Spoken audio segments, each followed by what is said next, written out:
What's up, creative community? Once again, this is Lorenzo from the Coach MC Studio. This is the place where we'll help you to shape unique behavior deliveries and where we'll help you to get recognized in the audition room. And in today's show, Learn from Legends. As you might know it, we're not only venerating big stars from entertainment industry, no sir, we're taking a closer look. We're extrapolating their tools, condensing them, sharing them with you guys so you can replicate and use them for your own artistic purposes, for your own acting craft, for your own toolbox, and get better and further in the process. So if you're here for the first time, smash the like button and subscribe to our channel and activate the bell so you get notified every time we grind out a new video. And in today's video, and I couldn't be more excited about this because we're surely like dipping deep into a trending topic right there. We're gonna talk about the legendary, amazing, and absolutely mind-blowing life of Johnny Depp. So let's see what's cooking.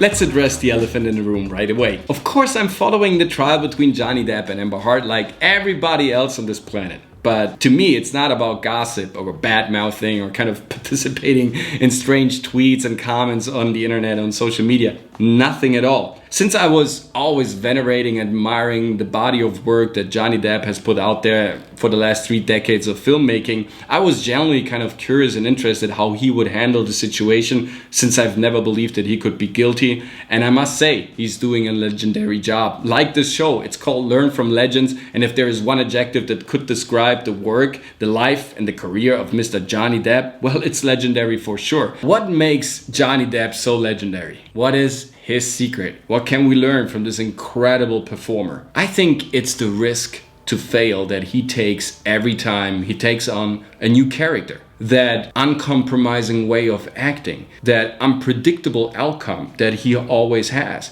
that you always have the feeling as an audience watching him on the big screen that you don't really know what it's about to happen. Even though he might seem so smooth and elegant and sometimes even laid back, there is always something that could happen. There is always the feeling and the tension that from one second to the other, something could explode, something could go off, something could go sideways. You never know what he's about to do. And I think that's one of his greatest strengths. And I feel that there is a necessity to kind of search for that right from the start. His youth, his childhood was kind of transitory. His parents were moving a lot, very low social income status, kind of turmoil type of childhood situation. You know, growing up in Florida and changing schools and places and environments and neighborhoods all the time. It must have felt like a never-ending travel, a never-ending voyage. But if you don't have anything else where this kind of feels like normality, you don't kind of question that type of reality. And I feel this happened to many actors, many creators, that they had a childhood where it was necessary to adapt, to be flexible,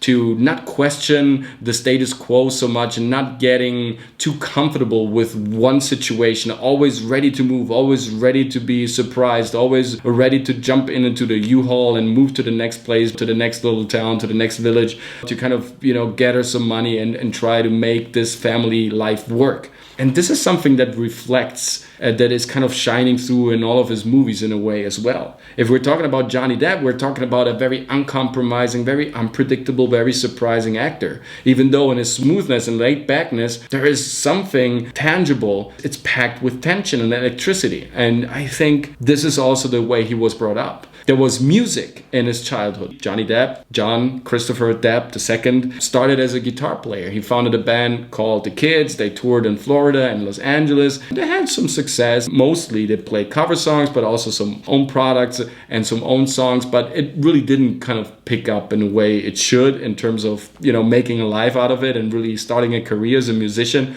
So he kind of stranded in LA when he was 21, 22 years old, 23 years old. And he ran into Nicolas Cage. That was kind of a crossroad moment right there. Nicolas Cage was interested in this young fella and he kind of helped him out. Johnny Depp eventually crashed at his place for many nights. And it was kind of a crazy life back then. He was literally broke, but believing in his own rhythm, in his own life, in his own melody, in his own music, in his own craft. Like his mother, Betty Sue, always enforced him to do, right? She was very empowering and very believing and very supportive. And she always told him, you have to march to your own beat. Don't follow anyone else's beat. And that's something Johnny Depp did for his whole life so far. That's the character we're talking about. We're talking about a multi-layered, multifaceted, very intuitive, very sensitive, very smart type of actor who really is actually luring the audience in. He's not attacking the lens. He's actually escaping from the lens. He's escaping from publicity. He's escaping from gossip. He's escaping from all these situations. And that's what makes him so interesting. And when we're talking about Johnny Depp, I think we're talking about one of the last like celebrities for real, like real icons. Nobody who sold himself out. We're not talking about an actor who did pretty much every gig that was offered to him, who was always thinking at the corner of the box, who was always kind of doing something surprising and unconventional and uncompromising, right? And you can never tell what type of role he's playing next. He's not the typical action star. He's not the typical hero. He's not the typical drama star. He's not the typical romantic type of star, even though he can play all of those roles. He's a great comedian. He's a wonderful dramatic actor. He's a great impersonator, as well as somebody who can create fantasy characters out of nothing, just with the sheer fantasy and creativity he's got inside of himself. So music and rhythm, flexibility, and the ability to adapt and to improvise and to search for,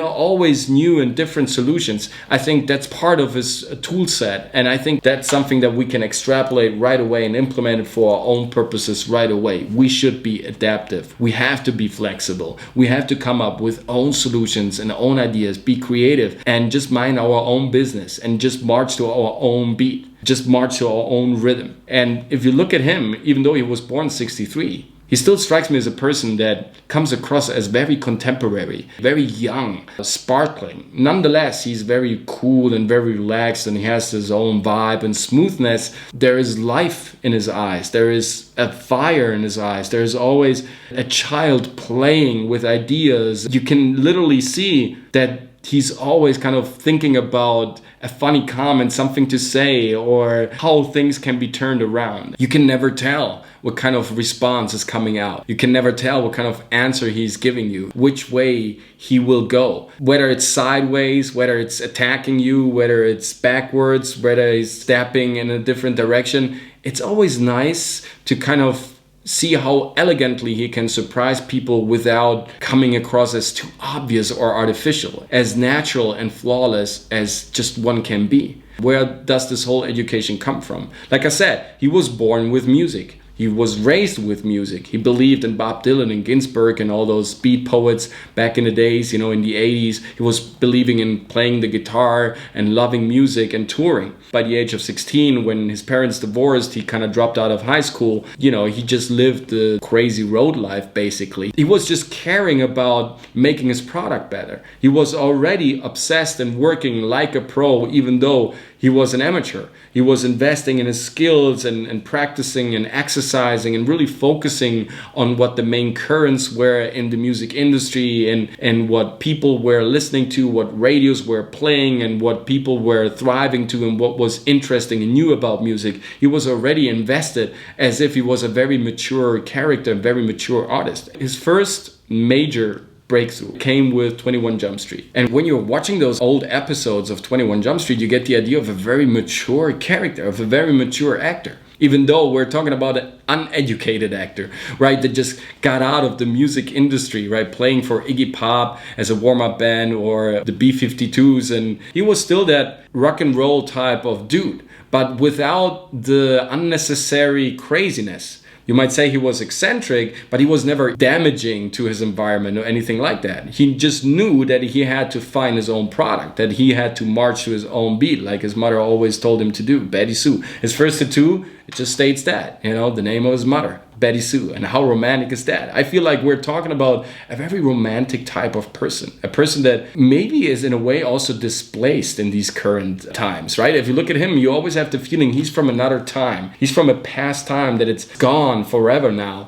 And he's like sort of that reminiscence of that what once was. That's so very, very captivating and intriguing and entangling about him. So he opened up for bands. By the age of 23, he had this little music career going on, and he had all these different performances. Like I said, when he ran into Nicolas Cage discovered him and kind of said, you know what, you have to do something else with that talent. Don't you think about acting? Don't you think about like performing in a different way? Just not only with music, but by, dramatically displaying your inner child and letting people, see what you got inside of yourself. And he was kind of reluctant at that time because he really believed in music, but in the end he wasn't making any money. Nicolas Cage was part also of Francis Ford Coppola's family, and what happened was that after Johnny Depp was casted in Wes Craven's Nightmare on Elm Street by the daughter of Wes Craven, by the way, the 13-year-old daughter watched those old photographs and said, "Papa, you have to take him." And Wes Craven was actually reluctant, even though he liked Johnny Depp at the audition, at the casting. He didn't really see him in the movie because he thought, this guy is kind of different and slightly detached. I don't know if I can get him into, playing a horror movie. But the girl said, he's beautiful, he's dreamy. You have to get him. The father, Wes Craven, was so impressed by what his daughter actually said. It's like, dreamy, it's actually exactly what I'm looking for. And so Wes Craven casted him. That was his first major role, I guess, like his first major project. And then he was casted for Platoon. And what he did for Platoon, he learned Vietnamese. He learned it so well that he could speak like big chunks of Vietnamese, and he was, following Oliver Stone into the jungle and living with this Captain Dale Dan, I think his name was. And they went into the forest and, they practiced survival training, and they eventually would leave them out there in the wilderness, in the Vietnamese wilderness. They were just, leaving the actors out there, and they should come back to the outpost, to the set for themselves, and really like surviving in the jungle and trying to come back as fast and as secure as possible. And that's what they did, and he did a hell of a job. He was actually so good on screen that they had to cut him out of the movie. And kind of rephrase that for yourself, actors, performers, creative community out there. He was so good in Platoon that Oliver Stone had to edit him out, because he was better than Charlie Sheen. He was better than the protagonist. And he had to make sure that the people, the audience, were following Charlie Sheen's story and not Johnny Depp's story, which was kind of heartbreaking for Johnny Depp, of course, because he invested a lot of energy, a lot of research, and a lot of exercise into this movie. And then he wasn't really in the movie by the end, but he knew he had something. By that time, when he was 23, 24 years old, he already was married, and he already was kind of inside of Hollywood's entertainment industry scene. He already knew he has something. He had something that he could offer. He had a product, and that product was a courageous product. That product was multi-layered. That product was full of facets, full of stratifications, full of strange questions. Every time we're encountering great performances, whether that's on screen or on the stage or as a musician, we're always encountering masters of their respective crafts because of the way they are invested with their roles and with their gigs and what they are trying to achieve, and how they researched and exercised meticulously all the details, all the little notions, all the nuances of that character that they wanted to interpret and impersonate. And I think that's so telling. If you really want to display something in a magnificent way, in a remarkable way, you have to prepare yourself in a unique manner. You have to build a character. That's why I like to call it architecture as well. There is one of my older videos that talks about that, how important it is to have an understanding of the words of the role and really build a character like a cathedral.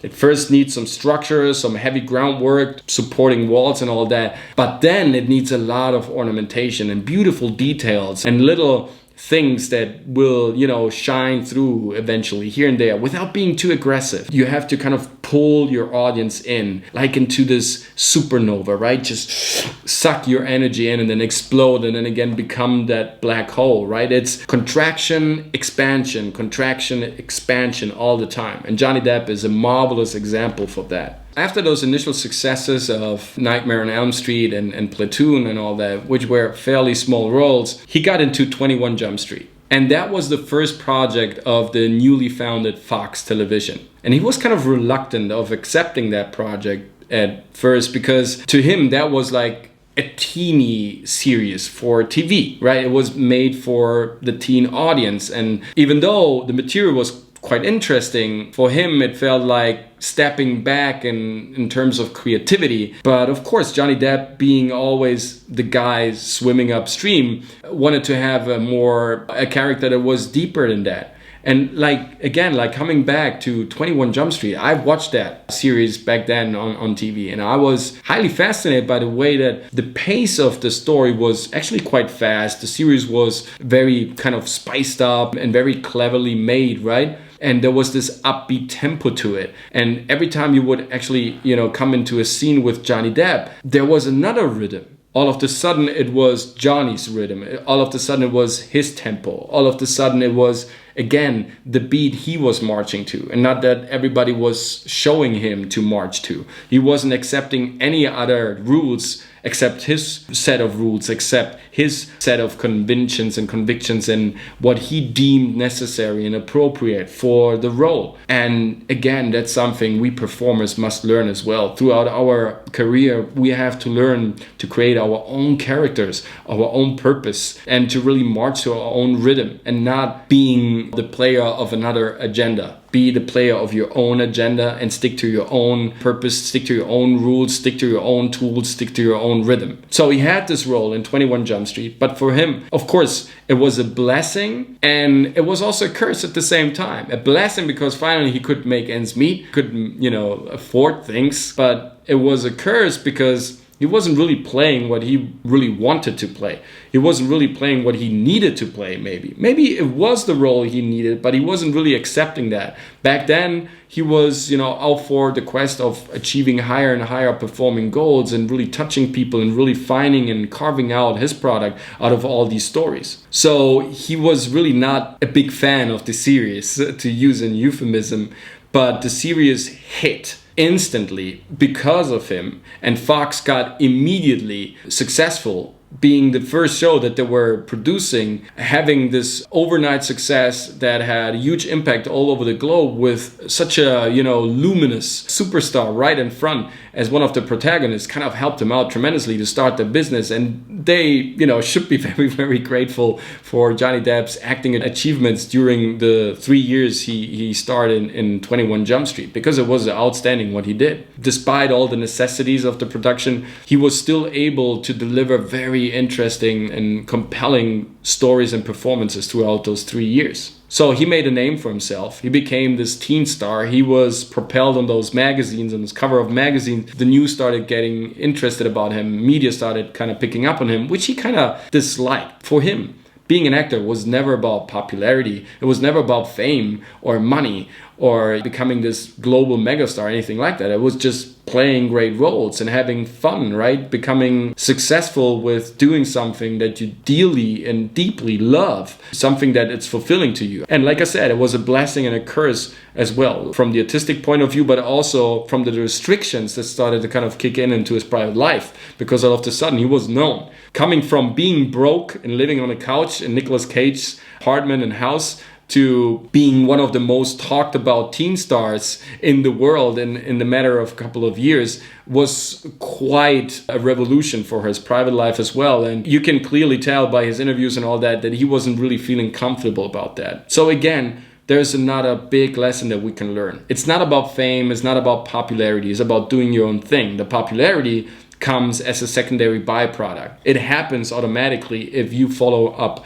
on your dreams, if you're really believing in what you're saying and what you're doing, and if you're also uncompromising about your choices. Because any other actor may be being on 21 Jump Street, enjoying this incredible success worldwide, being on cover of magazines and, earning some good money and being the star of a production company that was just created, everybody would have sticked with that kind of project for years, right? And legitimately so, right? That's what everybody would also be inclined to do. But hey, if you're really striving for the ultimate success, for real fame, and really striving for discovering yourself in the process, that's one of the risky choices that you have to make, because the title of the show is Learn from Legends, but the title of this particular show, when we're talking about Johnny Depp, is Risk to Fail. You have to be prepared to fail, to bail immediately, and to, go out and do something that has never been done before. Everything that might result out of that will come out of that, you have to face courageously and stand up for that and rise, right? Have no fear. Face everything and rise. That's what fear actually means, and not run away, right? He was starting to gently sabotaging a little bit the show. He would never actually behave bad on set of 21 Jump Street, but he told the producer clearly, like, I want this show to be canceled. But as long as it will run, I will fulfill my contract. But if there's any chance to get me out of here, please do me this favor. I can't stay here any longer. And that's what they did. Even though the show ran a little bit longer, he got out of the contract. They helped him because they were very impressed with his generosity, with his politeness, with his overall professionality, being somebody, again, who was not coming out of drama school, not of any classical acting education, not coming out of any artistic environment per se, being so self-secure, aware and mature about the work, and being always able to display such magnificent performances, and being so well received by the crew and all the other players and behind the cameras.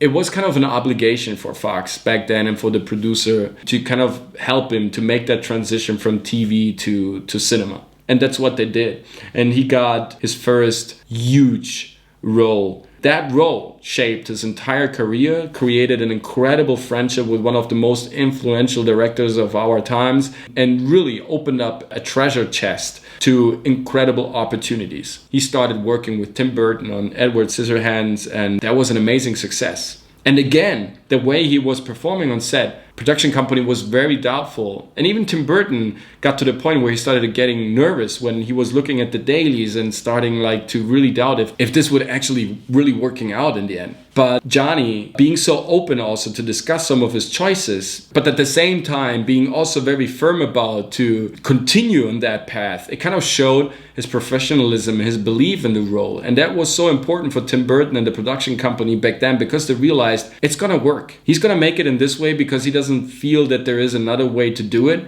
And from day one, he started being this fragile, interesting, sensitive character. One of the few actors in Hollywood to actually, alongside Robert De Niro maybe, of actually erasing most of his lines. When he saw his script, right away, he kind of deleted most of his lines, because he said, I feel like Edward Scissorhands shouldn't have the capacity of having that huge vocabulary and kind of be colloquial and talking his way out of situations and all that.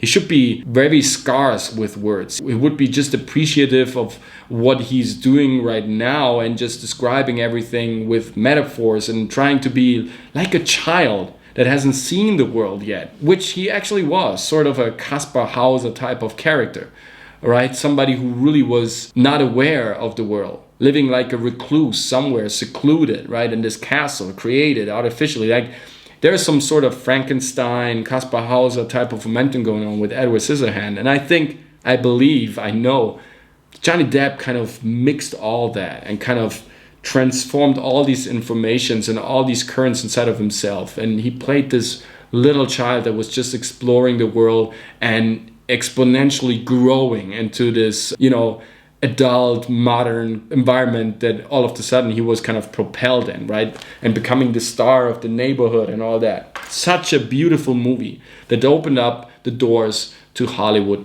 definitely. And also where the lifelong bond and friendship of Tim Burton and Johnny Depp actually started. And Johnny Depp, when you ask him if he wants to do a movie with Tim Burton, the only thing he has to do is just pick up the phone and call him and say, you want to do? Yes. The answer is yes. I don't know what the project's going to be about, where we're going to shoot, how long it's going to take, and what ridiculous costume you let me wear. I don't care. I want to be in this project. Because Tim Burton sees himself also in Johnny Depp. I think Tim Burton kind of feels that Johnny Depp is some sort of acting extension of his directorial beliefs in a way, right? This is him playing that, right? And the perfect container for his vision is Johnny Depp. And vice versa, I believe that Johnny Depp sees a lot of his directorial skills being represented in Tim Burton's body of work and how Tim Burton sees and perceives reality. I think they have a lot of stuff in common in the way they communicate with each other on set. Many actors kind of talked and witnessed that is very nonverbal. There's some sort of weird communication going on between the both of them that is very fascinating to watch, but you don't really understand what they're saying and communicating to each other. But they both seem to understand what the other person actually meant. And so that's the way they communicate. That's the way they intend to create all these magnificent projects together. All of a sudden, from, like I said, being broke and, being a teen star, he was propelled into serious movie business with great directors and packed by, great studios with a lot of budget. Everybody expected him to kind of go down a certain path, right? Being this romantic hero, or maybe even this action hero, or like some sort of a comedy star. Or it was really hard for the Hollywood environment in the beginning to kind of frame him, to know what type of actor he is. And that's why he became so successful, because there was not a box that you could actually place Johnny Depp in. And again, that's a big takeaway for us actors, creators, artists. If there isn't like really a box already, if there isn't a label already created, a tag created that applies to your craft, applies to what you're doing, all of a sudden you become unique. You become a novelty. And sure, maybe it's harder to kind of have your breakthrough and to kind of, stand your ground in the entertainment industry, and can be very frustrating and depressing and very hard on yourself and very doubtful process, of course. But as you can see, once a tag has been developed and created just for you, tailored for your performance, all of a sudden you become something unique, because there wasn't a tag, a label that could have described back in the days what Johnny Depp was doing. It was completely new to people. It was unpredictable. It was offbeat. It was diverse. It was multi-layered. It was always fascinating and interesting to watch. And he had a certain technique that wasn't really a technique. It was just coming out of him. And he was not classically educated. He was just picking up on things that he was observing in the moment from all these great directors he was working with. Coming from that musical background, he was melting all these two things together with that huge belief that he had something. And that brought him to create an acting style for himself, right? If we think about Johnny Depp, we're thinking really about his own acting style. There is no other style that you can compare to his one. And that's something that we should aspire to as actors as well. Like, aspire to be so unique that people will eventually create a label that just is tailored to your performance, to who you are. If you think about Jackie Chan or Jim Carrey or Christopher Walken or John Malkovich, you're thinking about actors that are transcending boundaries and horizons and defying the rules. And defying the rules is all what it takes. It's one of the fundamental portions of becoming unique and becoming interesting. Because if you're swimming with the stream, you're just part of the stream, you're just part of the mass.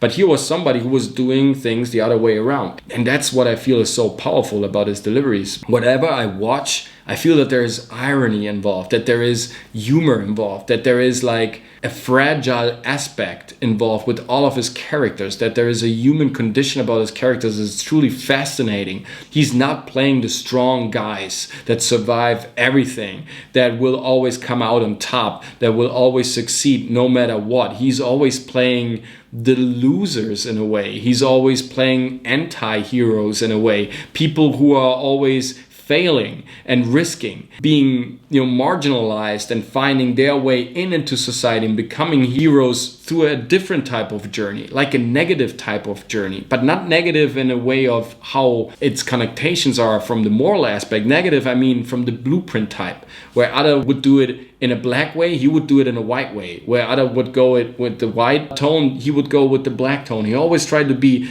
the negative print of something, the antagonist of that initial force. And that's so fascinating and interesting. So after always exploring different roles and being unpredictable and with his choices and going into different directions, he ran into people like Marlon Brando, and he stood his ground. He played marvelously. He played with Al Pacino alongside the great and late and wonderful Al Pacino and Donnie Brasco. And one of his great trademarks from the beginning were that he was always researching a lot. Maybe because he was a bit insecure, because not being educated as a classical actor from the beginning, maybe there were some tools missing, and then he thought he has to compensate that by researching relentlessly and really throwing yourself into the topic, into the matter, and really absorbing what everything is about to really not miss out on anything. So he kind of turned out that initial weakness into his point of force, into his strength, because he would compensate that with even more hard work, with even more dedication, with even more constant output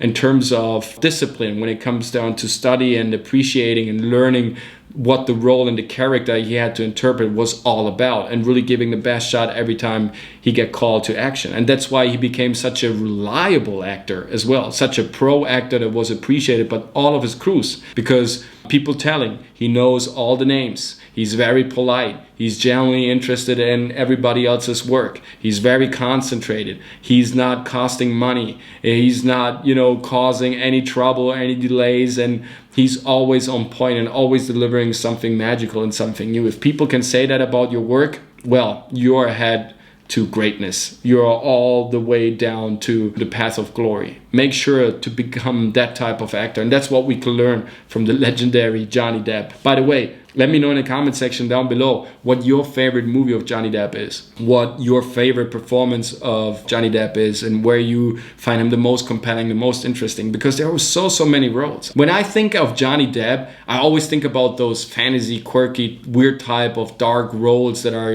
kind of based in between reality and madness, right? Through this research that I did for the show today, I've discovered so many like realistic roles that he played, and so many real persons, historical, accurate persons that he kind of played like and portrayed, like John Dillinger, where a sister of John Dillinger actually wrote him a letter and said, "You got the point, dude. You got the point. Johnny was about that. He was funny as hell. The movie is awful, but your interpretation is spot on. That's my brother." That's the way people are talking about Johnny Depp when he's impersonating real, actual historical people. That's very interesting and fascinating. So not only the idea that he could play crazy, far out there, fantasy type of characters where you have a certain type of freedom, even though it is hard sometimes to deal with all that type of freedom, if you have to create everything on your own, if you have to deal a lot with green screens and all that, that can be very demanding and very challenging. It's not easy at all. But also playing and interpreting real people, real persons, and historical persons in an accurate way, in such a manner that people who knew those people, who know those persons, those famous people from the past, actually stated like, that was spot on. That's exactly what this person was all about. And of course, with the fame, there is always a downside that comes alongside with fame. There's always a flip side to that coin, and things happen in his private life that surely were kind of crazy. Is Johnny Depp an eccentric person? For sure he is. Is he sometimes even, like bizarre and strange and weird? Yeah, maybe he is, yeah. But he has all the rights to do so. He's an artist. Artists should be crazy and eccentric and sometimes bizarre and diverse in whatever way they want to be, without being freaks and turning into nightmares, of course, or unbearable egocentric maniacs. I'm just talking about that the interesting part of being an artist is exploring parts that nobody else is willing to explore, or at least just a small portion of humanity is willing to explore. And of course that leads to strange behaviors and to patterns nobody else finds interesting or kind of relatable to, where I think most of us, they're just afraid of being so honest and so courageous. Most of us, we kind of, stay in the box rather than kind of popping up and creating and causing trouble and all that, because we don't want any finger pointed at us, because we're still too concerned about what other people think about us. And there's a great lesson to learn as well. Don't be concerned about what other people think about you. Just stick to your own moral spine, to your own ethical code, and to what you believe fulfills you the most. And that is surely the way to success. That's ultimately everything that you need to have success. So in order to not make this video too long, everything happened then in 2002. right? Everything, like Tim Burton surely was one of his major crossroads. Hunter S. Thompson, of course, was another encounter that was very important to him, and running into Terry Gilliam, having the opportunity of playing Fear and Loathing in Las Vegas. And already he had accumulated a fan of very different roles that impressed critics, reviews, and audiences all over the globe, like deeply.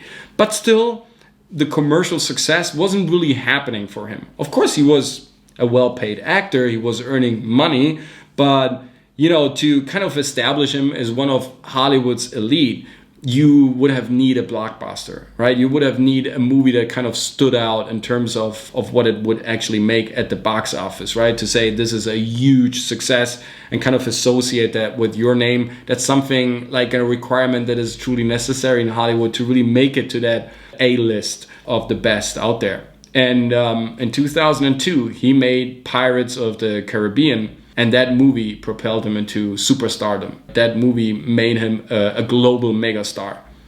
And again, it was the risk to fail. And again, when we're looking at, now we have the finished product. Now we look at Pirates of the Caribbean and we see this great movie, funny interpretation, legendary iconic role, puppets, merchandise, cornflakes, and cover of magazines, and Hollywood rides and Disney rides, right? And all that. Now we see the success. But the way this movie was done, the way Johnny Depp was interpreting this crazy and weird pirate in his own manner, with all of his incredible different nuances, and the way he built that character and constructed that role. Back then, nobody, even on set, his colleagues, Michael Eisner, back then the CEO of Disney, everybody who was shooting that movie was very, very much concerned about his performance, because nobody actually believed that this could work. The only one who believed that this is it, that this needs to be exactly played out in this way, was Johnny Depp himself. And he was fighting against the biggest titan of entertainment industry, which is Disney. He was there risking every day his job. And he always said that to the production company: if you're not satisfied with my work, if you're not believing that this is going to work, you're more than welcome to fire me and send me home. I'm going to do that. I'm going to stay with my kids and play with them. I'm going to be happy. But if you want me on set, that's the way I'm going to do it. And for me personally, there's no other way to interpret Captain Jack Sparrow. And that's why he became so iconic and so legendary. And he was nominated for an Academy Award, which is pretty hard for a comedian type of performance, for a comedy performance. Even harder if you're coming from a Disney movie. I mean, being nominated for an Academy Award in such a category is really, really hard as Best Actor. And probably he deserved the Oscar that year, because I feel there was no one who really topped that. Martin Landau once said, when he received the Oscar for Bela Lugosi in Ed Wood, he said, this Oscar belongs to Johnny Depp. I wouldn't have been able to portray this iconic actor in such a way without reacting to Johnny Depp's magnificent interpretation of Ed Wood. He was the input that I needed to have that type of output. That's what Martin Landau said about his first Oscar, receiving his first Oscar, that actually Johnny Depp was the one who was more deserving this award than him back then. And 2002, I feel like he was the one who mostly deserved it as well. But besides not getting the Oscar, he established himself with this movie as one of the all-time greats all over the globe. Now everybody knows Johnny Depp, everybody knows Captain Jack Sparrow, everybody identifies. I mean, there will be no costume party in the future anymore. Since 2002, basically, there is no costume Halloween party on this planet without at least one guy showing up as Captain Jack Sparrow. How fucking great is that? His acting in Pirates of the Caribbean was very intense. It was flawless. It was funny. He was moving in incredible ways. Also, the way he talks about finding this character, being in a sauna and in a steam bath, and really like sweating like crazy and imagining, yeah, a pirate must be on the sea on his ship like most of his time, so suffering from serious like sun rays all the time, and from sun heat and burns and all that. And right, what does that to your brain, being exposed to the sun all the time, just being there on water and just not seeing anything else except a fight here and there, and just, you know, sleeping once in a while, not even so safely, because you never know on a pirate ship what's going to happen, you know, during the night. So that guy is mental, that guy is crazy. And he feels comfortable on the ship, but very uncomfortable on terra firma. So on terra firma, he kind of walks in a shaky way because he's not safe. He doesn't feel safe. On the ship, he walks straight up and totally comfortable, and he knows exactly what he needs to do. So all these little quirks, and also the way he was putting Keith Richards into this game and many other nuances, this portrayal of this character is just an incredible character. It's just so funny to watch. So after Pirates of the Caribbean, doors were wide open, and he shot, again, different movies that nobody was actually predicting that he would do. Again, a Tim Burton movie, a Jim Jarmusch movie, was going into character plays, was going into the art house genre, and then again to commercial movies like Finding Neverland, which is a great movie with the interpretation of the author who wrote Peter Pan, which is a spectacular book, a spectacular novel. That again was a portray that was so realistic and so close to flawlessness and perfection at the same time, with so many layers attached to it. He could really spice up all of his characters. He was always able to find a new ingredient, something that is unpleasant sometimes even to discover, but that's always interesting. We could run through a lot of movies now and kind of highlighting his great performances and all the strange and weird stories connected to them. But I feel like the most important part is covered. You know it by now, what I've tried to convey in this show today, Learn from Legends, analyzing the life, the myth, the career, and the acting skills of Johnny Depp. It's all about risking. It's all about being courageous, uncompromising. It's all about surprising the audience also with the choice of your roles, with the choice of your projects, of your movies. Never be predictable. Always stand in for quality. Always give your best shot. Always be professional on set.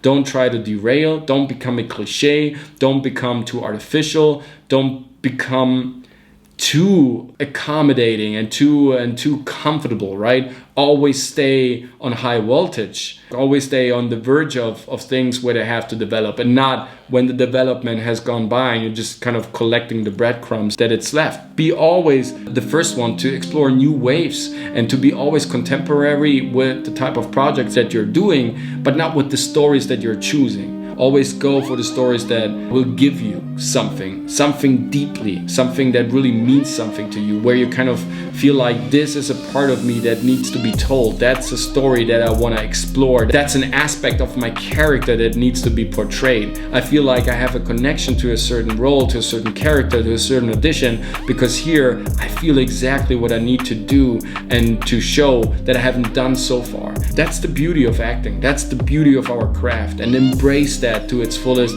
like Johnny Depp is doing throughout his life, throughout his career, throughout his many incredible, very interesting projects. And I can't wait for his upcoming movies. I can't wait for his upcoming projects, and maybe in a couple of years we will shoot another Learn from Legends, because by then we have learned many new things from John Christopher Depp II.